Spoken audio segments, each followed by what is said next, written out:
Hi folks, and thanks for stopping in to watch another clip on Top 3 Video Game Finds. These are video games I have found at flea markets or used game stores in the wild, not at retail stores. Before getting into that though, let me introduce myself, as this is my first video clip here at YouTube. My name is Jason, and I'm the organizer for State Line Gamers Club in the Illinois and Wisconsin border. We have members ranging anywhere from Janesville, Wisconsin to DeKalb, Illinois to Harvard, Illinois, and Durand. So if you're in that area, feel free to look us up. We're here for not just video games, but if you're into role-playing such as Dungeons & Dragons, Pathfinder, or board games, Magic the Gathering.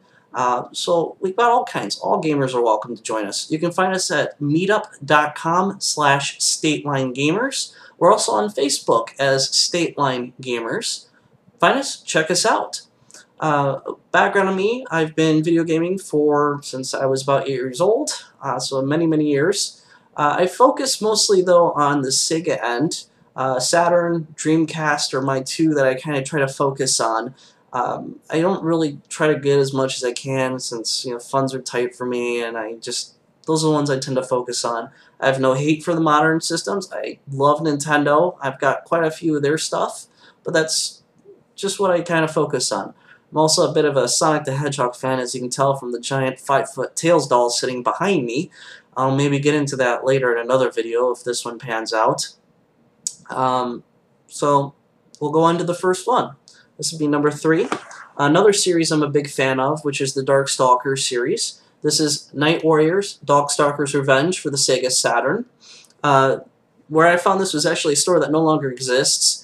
The guy was dealing with old games. This was back in 97, 98, 99, somewhere around there, just before the Dreamcast came out. He afterwards tried to get rid of all his video games that he had in his store and decided to sell cell phones, and when that didn't pan out for him, he closed shop and left. But he had 2 copies there. One was this one in a box, but the disc was kind of scratched up, bad shape. I didn't think it would play. He had another copy, which sadly was stickerized, which you can see there. I did my best to kind of take it off, but you can still see some of the void there. Disc is in great shape, very little scratching on it, still plays well, still one of my favorites. The next one I have, another common game for the Sega CD, a Sonic game, Sonic CD. There's a story behind this one. Back in '98, actually in the same place that closed, there was a Chinese man who dealt with electronics in a store of stereos and old parts. He also sold old hardware. So there was Nintendo, Super Nintendo, Genesis, and Sega CD at the time. I managed to pick up a Sega CD there for him for $10, and he threw in a copy of Sonic CD for me. The copy he gave me, though, which I thought was kind of strange, didn't have a case, no instruction manual, but he had it in a nice jewel case, so I took it. It was my first Sonic game, technically, so I grabbed it. But the label is pink, which I had never seen before.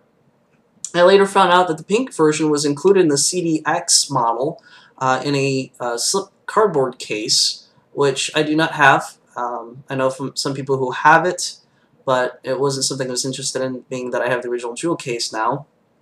And the original jewel case came with the blue color. Which is another thing I haven't heard too many people talk about, was there are actually 2 different label colors. So if you're collecting Sonic stuff out there, or just Saturn CD, Sega CD games in general, make sure you pick up both of those colors, because I haven't seen the pink one too often, and the blue one's the retail version. So something interesting, little tidbit. Last game I have is a game that's actually being re-released shortly on the Xbox Live and PlayStation Network. I'm not beat up about it. I'm actually looking forward to it. Jet Ground Radio just came out, which I was a big fan of on the Dreamcast. But this next one is Christmas Nights. I happened to find it at a used game store here, which, by luck, the price was a little steeper than I had hoped it for, but they had the one copy. I have never seen it in a used game store before, so I snagged it as fast as I could from the case it was in. It appears that it wasn't another person's collection, as he had it in a modified jewel case. He actually created a special side binding for it. It says Christmas Nights for the Sega Saturn. On the inside is the original slip cover that it came with, and the disc So I thought that was a pretty good find. I don't know many people who have a copy, so I'm pretty lucky to have that one in mine.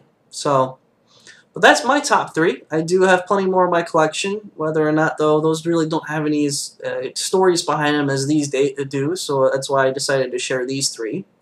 But maybe I'll get some more out there, or maybe we'll visit some of the stuff behind me here. But stay tuned, and thanks for watching.